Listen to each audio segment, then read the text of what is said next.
What's going on, guys? This is Joe. And Amy. So we are here. This is not driving to the draft, despite the fact that we're in the car. We will not always be in the car necessarily for this series. This is a new series, you can tell from the title down below, called JaAR. JaAR standing for Joe and Amy Review. And so we will probably be reviewing a bunch of different things, but something that we've talked about a lot on the channel, and if you check out the Driving to the Draft videos, where Amy and I discuss, along with Dave and the other members of the channel, we discuss our origins for different topics, one of which is Magic the Gathering. Now, we're not going to be talking about playing the game or drafting tips like I did in Driving to the Draft, otherwise that would be Driving to the Draft. Today we're going to be reviewing some of the story, and the new set that is coming out in a couple of weeks, depending on when you're watching this, is Shadows over Innistrad. We are returning to Innistrad as a plane, and so Amy and I have just finished reading the first story for the Shadows over Innistrad story. They just finished up Oath of the Gatewatch story, now they're going to Shadows over Innistrad, and so this will be the first episode of JaAR as we discuss that. Driving to the Draft will likely be going away for a little while and be replaced by this. You might see a couple sprinkled in here and there of Driving to the Draft. This will also not be a definitive weekly thing, although we will be trying to keep up as best we can with the weekly releases of the stories on Uncharted Realms. We are not sponsored by Uncharted Realms, but and I'm sure you do as well, Amy, but I definitely recommend that you guys go check out Uncharted Realms, because while we can talk about the story, we can't show you the art. You know, one, I'm not going to do that. That's, there's like copyright issues and stuff there, which I don't want to get into, but also just go experience it for yourselves. You know, even if you just go through and look at the images, that's fantastic. You know, that seems a little childish. Just go look at the pictures. Don't read. But it looks amazing. The art is fantastic, especially because they haven't really revealed a lot of the cards yet. So right now it is just the art, and it's very intriguing to see, at least to me, to see where that art goes and what's going to become of that, so that I'm going to be able to open a pack of cards and be like, oh, that's where this art goes to. That makes sense. Or, wait, they put that art on this card? What sense does that make? And we can kind of go from there. So we just finished reading the story. Just, I guess, overall at the beginning, did you like it? Yeah. I think, from my opinion, I did enjoy it as well. I had low expectations going in, and I enjoy these stories very much. I enjoyed Oath of the Gatewatch's story a lot. I enjoyed Battle for Zendikar's story a lot, but it was very heavily centered on characters that we already knew. You know, Battle for Zendikar started with Gideon, and you kind of always had a thread of, this is a character that you know, he's going to go out and meet other characters who are then going to go out and meet other characters. And so there was always someone that you were familiar with, kind of introducing you to new people, so you were never like, who's this guy and who's this guy? I have no idea what's happening. Mm. And that's exactly what happened in this one, is they just threw you in and they were like, oh, Hal. And like, I'm like, I don't know who Hal is. I don't know who, you know, these Cathars are, or the bell ringer is, or the person making these little trinkets or whatever. I didn't know any of these people. And so it's, as is with any story, it's very difficult to get invested in a character if you don't know who that character is. Now, does that necessarily mean, in my opinion, that they have to constantly be... that we have to constantly have our hands held so that you're familiar with this character, so they're going to meet all these people? No, not necessarily, but I don't know. Do you think that they did that okay? Do you think that, what are your thoughts? Here's what I think. Well, I'll start by saying that I think you guys really should go and check out the actual stories. Don't just watch these videos. Because honestly, it doesn't really matter what we think about the story. It matters what you think about the story. It's true. You know, so definitely go and watch the story, you know, look at the pictures, read the stories, and then you can watch the video and just compare what you thought of it to what we thought of it. Yeah, because this is Joe and Amy review, not Joe and Amy summarize. So we're not going to be sitting here being like, and then this happened, and then this happened. This isn't the Cliff Notes version. Exactly. But the other thing I'll say is, I thought it would be easy for me to review it. And it's really not, because, as he said, we don't know these characters. It would have been easy for me to go in and review any of the other stories from Oath of the Gatewatch. I mess it up all the time. All the time. It's not easy. Because, we know these characters. We know what their motivations are, their goals. We know what their talents are. Kind of the way that they're going to navigate their world and their circumstances. And, we were just kind of coming in out of the dark with this one, and it kind of read like a mystery novel. It was very Sherlock Holmes-y. 100%. And I'm kind of the opposite of him. He's saying he had kind of low expectations for it. I had very high expectations for it. Because up until now, I've been, really gung-ho about these stories. And this time it was kind of, and it fell flat for me. Because I wasn't invested in the story. I wasn't invested in the characters. I didn't know who they were. I didn't necessarily care. I will say, I think the story grew on me as it progressed. Yes, in the beginning, it started real slow for me. It was people standing around and they were throwing names at me, and it was like, okay, which one of these names am I going to have to remember? Which one of these names won't matter later? And of course, if you've already read the story and you're watching this after the fact, you know that Hal and Elena were in the story all the way through. Beginning to end, Hal and Elena were the ones that you needed to care about. Now, maybe I just wasn't paying enough attention in the beginning. It took me a while to realize that they were both women. Elena clearly was, but it was almost like in the beginning it was Elena's perspective referring to Hal a lot, or Hal referring to Elena a lot, and saying she referring to Elena, which made sense. But then at one point when it went to Elena referring to Hal, also said she. Hal is usually a guy's name, and I know it was an abbreviation, not that I remember for what, but regardless, so Hal was a female as well, and I think that it took me a little while to figure that out. It did grow on me as it progressed, but you start off in like this town hall meeting where these people are having an angry, heated discussion about a murder of a cow, and that the cow was dragged off, and I definitely noticed, you mentioned this, I noticed the tonal shift from Oath of the Gatewatch. We just finished today. We read both today. The Zendikar Resurgence story from the end of Oath of the Gatewatch, and then the beginning of the Shadows over Innistrad story, and they're so different. Yeah. They're so different. The art styles are even different, and I'm sure that the artists are the same.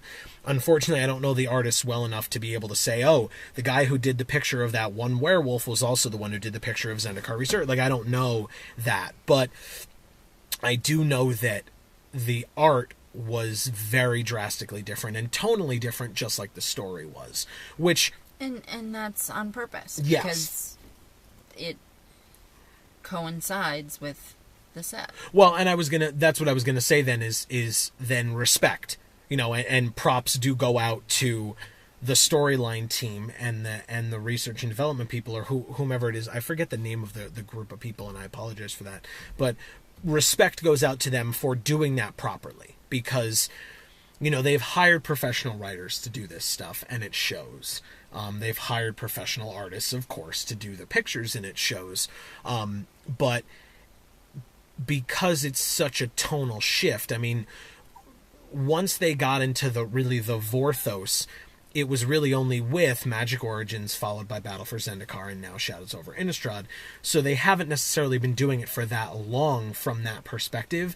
And to be able to literally go from, 0 to 60, or do a complete 180 in terms of tone, and do it so perfectly, is why I'm saying I think they did a really good job from that respect. Because it's something that should be expected, but that I don't think I would have fully faulted them on, because I don't know that it was something that it's something that I would have been like, that needs to be there. Yeah.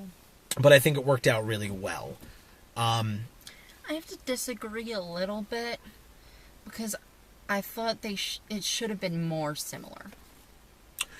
Okay. That's how I felt. Okay. And it was just different. Okay. Because, like I said, it read like a mystery novel, and I wish it didn't. I wish it read more like the other stories we've read and just really changed the tone. Instead, I feel like they changed the tone and the style. And I feel like that was too much. Okay. And I think, I mean, you know this, and we discussed this a little bit before this review, but because it read like a mystery novel, it really read like a mystery novel. I mean, it was, there was a heavy discussion regarding investigating and clues and investigation. I mean, I didn't count, but if I had counted the number of times those two words were used, it would be a large number. And when I then mentioned to Amy after the fact that, investigate is a new mechanic, I'm sure I didn't have to tell you that. You knew that investigation and clues was like a thing that was important, because they just did not stop mentioning it. Yeah. It was almost like, and then they were tracking. Hal and Elena are hunters. And so they're tracking footprints, and they're investigating a murder. And I'll say it now, if it has been spoiled as such, I have not seen it, but I'm going to go ahead and assume that Murder Investigation is going to be getting a reprint as a card in this set. I believe it first came out in M15, and if it doesn't get a reprint, that'd be foolish, because they literally use the phrase, the murder investigators will be here, in this story. So I think that's kind of a cute way of them trying to spoil it a little bit. Like, oh, here's this little Easter egg. Yeah. If you can find it, then, you'll know, a little bit about what cards might be in the set. And to be honest, I mean, Murder Investigation was not a powerful card. If it was an uncommon, that's fine, but it was not, it wasn't super powerful. It was, if anything, it was a card in limited, but I don't remember a lot being talked about it. I know it was a white card, and I believe it was an uncommon, but I could be wrong. You guys can easily look that up, and I'm sure I'll look that up later and correct myself in my own head, but feel free to correct me in the comments as well. But, I mean, something that they're really trying to focus on now is making sure that the story is really corresponding with the mechanics of the cards and the cards that they're printing and stuff like that. And that's, good for them that they're staying on top of that and doing what they can to make sure that everything about the cards that actually come out makes sense with what the story is talking about. Yeah, and I think they did a good job. I think that it could have been a little less subtle, but I'm also not going to fault them necessarily for that, because it was beaten over the head. Yeah. I think.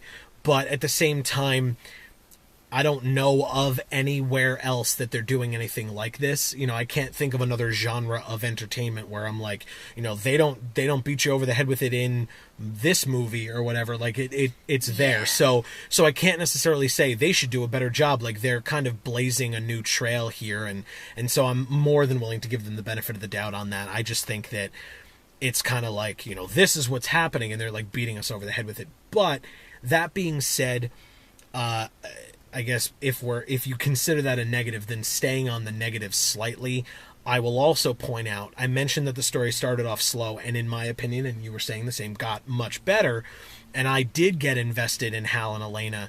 Not necessarily where, if one of them died, I would have been like, oh my god, it's the most tragic thing ever, because I had only really just met them, and I don't fully know their relationship with one another and how long they've traveled together, but I did notice that the story was long.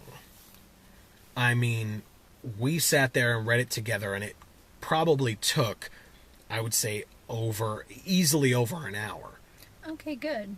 Because I thought I was just sitting there going, like, oh my god, when's this ever gonna end? No, it dragged. It took a damn long time. Now, I cannot tell you. I thought it was me. No, I can't say, right? I mean, maybe that's not how they expect it to be taken in.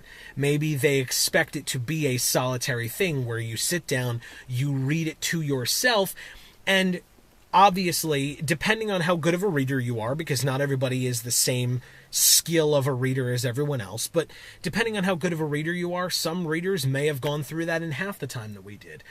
I'll say I was reading it out loud to the two of us, and so it took a while. I'm a pretty strong reader. That's, not me bragging about myself. That's just a fact.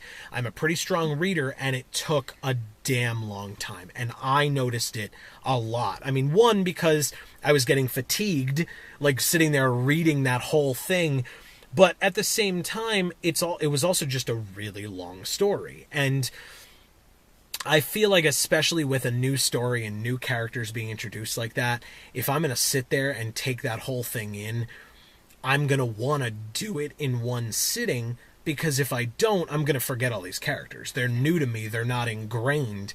And so if I walk away and go do something else and then come back, I'm going to have to almost restart from the beginning, because I'm not going to remember all these people. Because, like, at one point they talk about the woman who made the symbol. I forget what they called it. The ward. The woman who made the wards. They talk about her in the beginning and complain about how the wards aren't working anymore and it's her fault. And then 3/4 of the way through the story, they mention her again.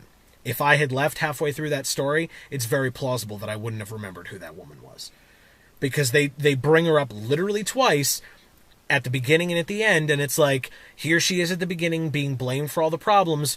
Oops, here she is at the end. Spoilers, boom, dead. Like, so it's just, and again, if you're not invested in the characters, it's like, oh, she's dead. Well, why is she dead? Well, realistically, because she's one of the 5 people that we've met already that we'd care about if they died. It was her, it was the bell ringer, it was the couple from the inn. Like, there were not a lot of people they could have killed off. They really only introduced about 10 people to us, and then by the end, 5 of them were dead. So, like, like, that's... But, I mean, that goes with the set. I mean, it's Innistrad, right? Yeah. So, necromancy and garbage. Well, that's the thing, right? I mean, we met Things have to die first. We met 10 people, 5 of them were dead, and the other 5 were werewolves and hunters. Like, that's just, we're in Innistrad, I guess, welcome to it. But, so it did drag on. Again, that's the negative portion. The positive portion, the story was great. And I think what I appreciated about it was there was like a big twist. At least for me, when it got to the point of, it was leading you in the direction of, oh, there's a werewolf. The werewolf ate the cow. Right. We have to go find the werewolf. Oh no, the werewolf killed this person at the inn. Okay, the werewolf was tied up in the closet, and the werewolf took the body of, it was the husband, and the husband took the wife out into the woods, killed the cow, killed the woman. Then you find out later that the bell ringer is also dead, and these 2 hunters are chasing that werewolf throughout these streets. Yeah. Then the big twist, the first big twist to me was finding the chair in the closet.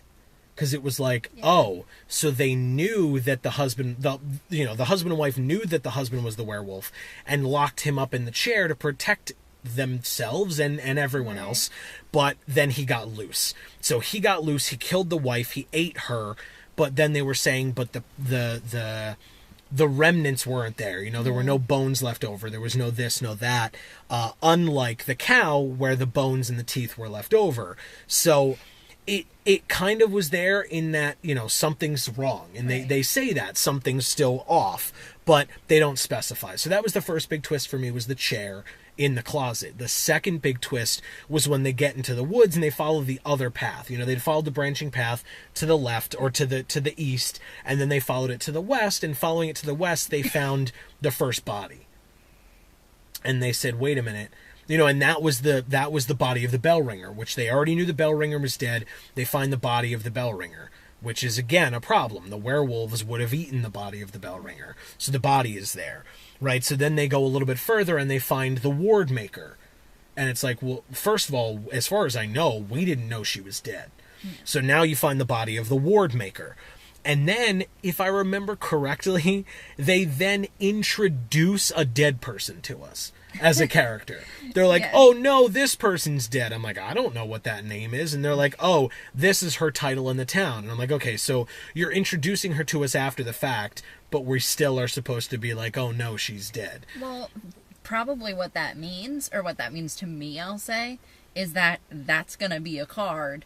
And probably that's going to be a card and, you know, it's going to have something to do with death, or it's going to already be dead, or, you know, something like that. It's going to be like the dead version of that card. Well, and then it's going to be like affected by Liliana or whatever. Right. Well, and if you remember, that was the priest or whatever that was supposed to be performing the death rites. That's who we met. Okay. That's who we met, was the priest who was supposed to be performing the death rites on the woman who, the wife who died in the inn, Palmer or whatever her name was, who they thought died in the inn. And so the issue that you're coming up with at that point is you're meeting her and she has a purpose to being dead, right? And her purpose of being dead was, oh, so then it wasn't this woman who died as we thought, and it wasn't her blood, and they were able to use the clues, which is, again, kind of hearkening back to the investigate mechanic on the cards themselves, but they were able to use the clue of the lace that they found next to the blood, and it was the lace that belonged to the person who was performing the death rites, and so that was another big twist, is like, okay, so it wasn't the woman which we thought the whole time, it was, and then you come to find out that also, it wasn't the husband. You know, you thought that the husband, they thought, and they kind of were leading you in the direction of, the husband is the werewolf. The husband is killing all these people. He killed his wife as well. And then you come to find out that the wife is, in fact, attempting to perform a demonic contract on an altar. Right? And so she's standing over him with the knife, and so then the hunters fight her. And the story ends with us meeting werewolves. And it's werewolves kind of fighting against, I don't want to say a demon, because she wasn't really possessed by a demon. She was kind of trying to fulfill a demonic contract and was kind of being taken over by a demon a little bit, but I don't know that I fully understand that. I'm sure that'll be more fleshed out in the future. But she was attempting to fulfill a demonic contract by killing her husband, right on the altar. Yeah. And the werewolves didn't stop her from doing that, but they did stop her from killing Elena when Elena got trapped by her, because she just became really strong. And it was funny when her eyes became fully black like that, when they changed, when the demon's eyes became fully black and she changed, or the woman, it reminded me of that scene from the only thing I could think of was the scene from the trailer for the new X-Men movie, X-Men Apocalypse, where Professor Xavier's like sitting there and his eyes just go black and he's like, I've never felt power like this before. It's like the only thing I could think of. And I'm almost certain they wrote this story well before, you know, that trailer even came out, I'm sure, but it's still the only thing I could think of. And it's pretty typical. That's fair. That's a fair point. So the only other thing I wanted to point out, I don't know if you had anything else that you wanted to talk about with it. We did get to meet Arlen Cord, which I'm super excited about, the new werewolf planeswalker. And, you know, they said that she transformed from her lycanthropic form to a woman in front of them and kind of spoke to them and said, and I like the little bit of foreshadowing where they said, like, stop killing us. You're going to need us. You know, clearly something's happening here, and I think that's doing a great job of kind of setting up what's to come.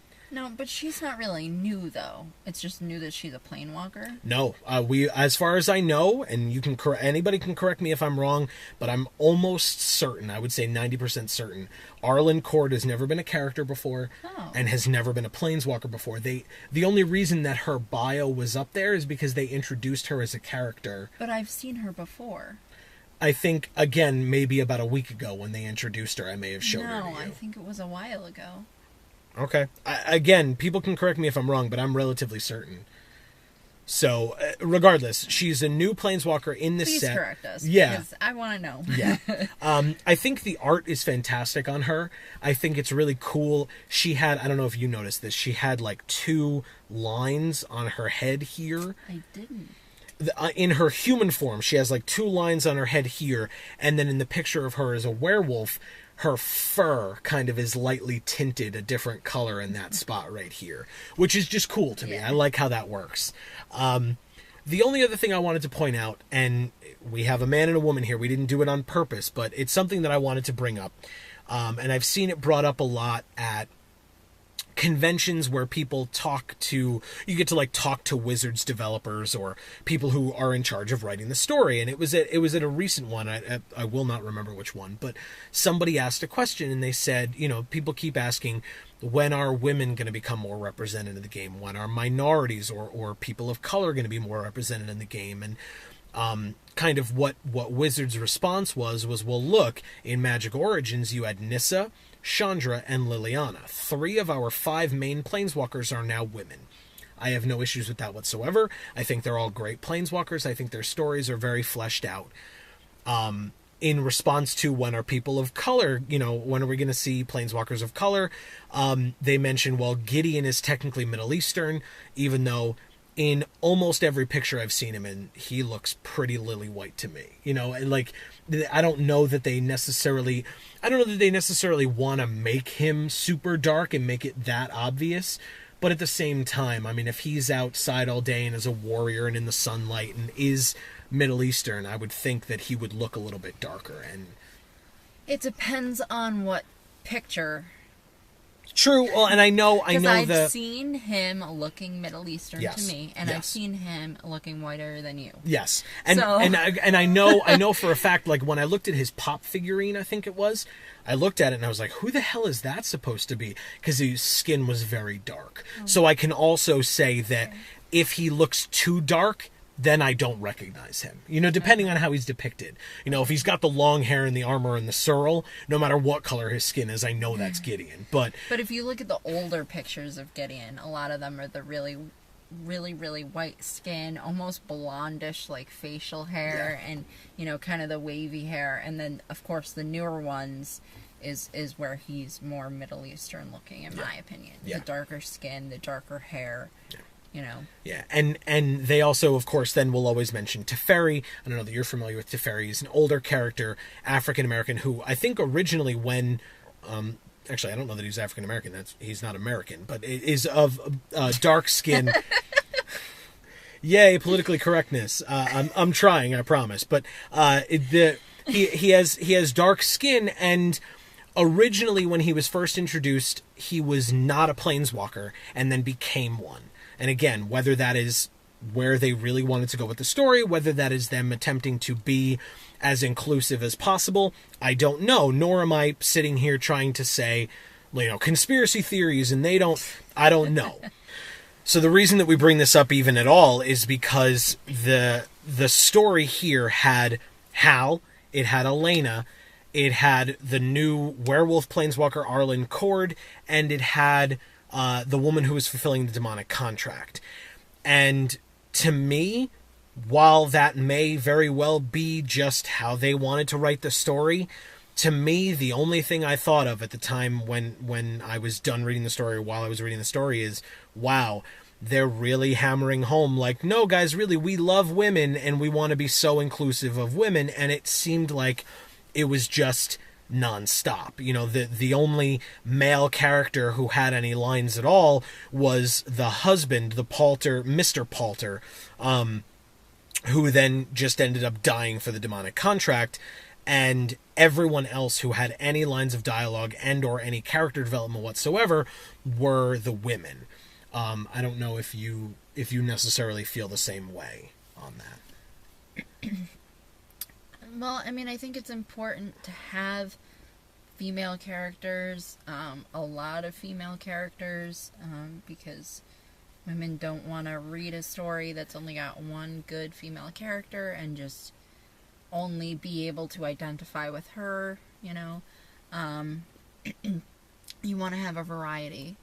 But it did really feel like it was an unnatural number of women, which just really made it seem like they were trying too hard. And that's what I'm saying. That's I picked up on that. And again, I liked the story. I mentioned that. I liked the story regardless, but at the same time, looking at the story, there were, I would say, I mean, I don't think Mr. Poulter counts. There were no male characters in this story. There were no male characters. There were male voices. You know, you would hear the bell ringer say something or whatever. That was about it, though. There really was no other development of men. Now, I fully understand that there are a lot of different stories that are going to come out for Shadows over Innistrad. The Shadows over Innistrad trailer was Jace. You know, and we've got Avacyn almost, and in fact, I don't know that I have literally ever seen a male angel, and yet this story is a lot about the angels becoming evil or getting corrupted somehow or whatever. So it leads me to believe that we are really just going to be seeing a lot of females. You know, we have Arlen Cord, who's the female werewolf planeswalker.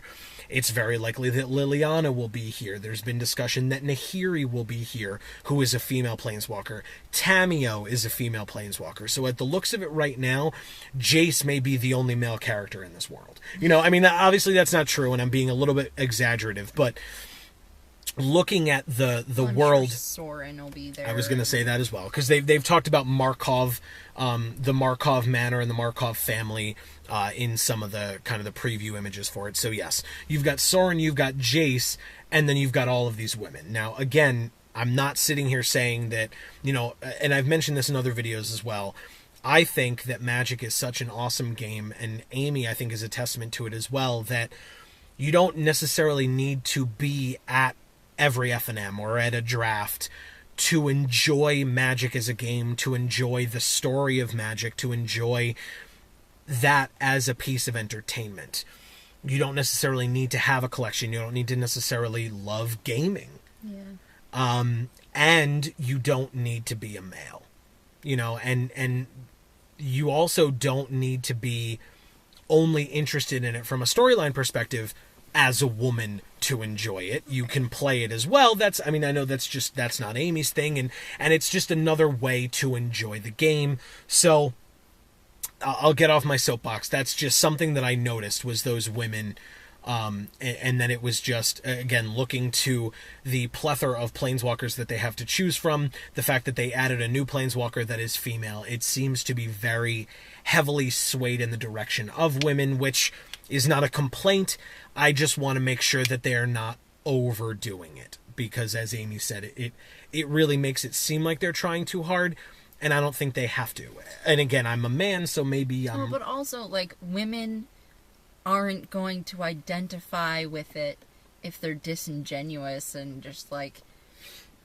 Every character's a woman. Every character's going to be a woman in this one. Yeah. Okay, but why? Yeah. You know, that... Just because I'm a woman, I'm not going to identify with that, you know. Yeah. Make the characters matter, and then I'll care, you know. Right. Well, and that's what I'm saying, right? Because I enjoyed this story, and there were no male voices or no male character development in it whatsoever. And so that's kind of my take on that.